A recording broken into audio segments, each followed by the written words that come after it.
The overall goal of this procedure is to measure the kinetics of mRNA nuclear export in mammalian cells. This is achieved by first microinjecting mRNA or DNA into the nuclei of mammalian tissue culture cells. Following microinjection, the samples are fixed after various incubation periods. The mRNA is then stained by fluorescent in situ hybridization, or FISH. The final step of the procedure is to image the cells and quantify the amount of fluorescence in the cytoplasm and nucleus.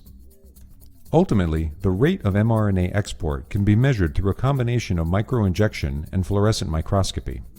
Hi, I'm Serge Gueroussov from the laboratory of Alex Palazzo in the Department of Biochemistry at the University of Toronto.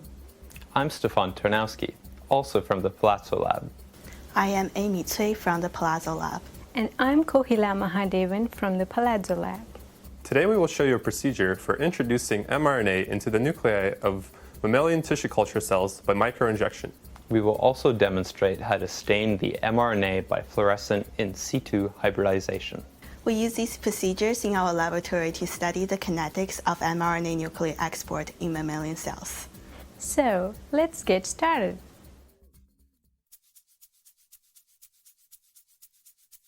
Prior to microinjection, dilute previously prepared plasmid DNA to between 50 and 200 micrograms per milliliter in injection buffer.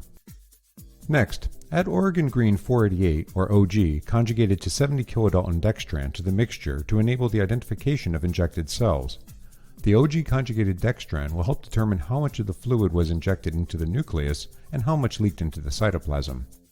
Centrifuge the samples at 13,000 G and 4 degrees Celsius for at least 20 minutes to pellet any particulate matter that may potentially obstruct the needle tip.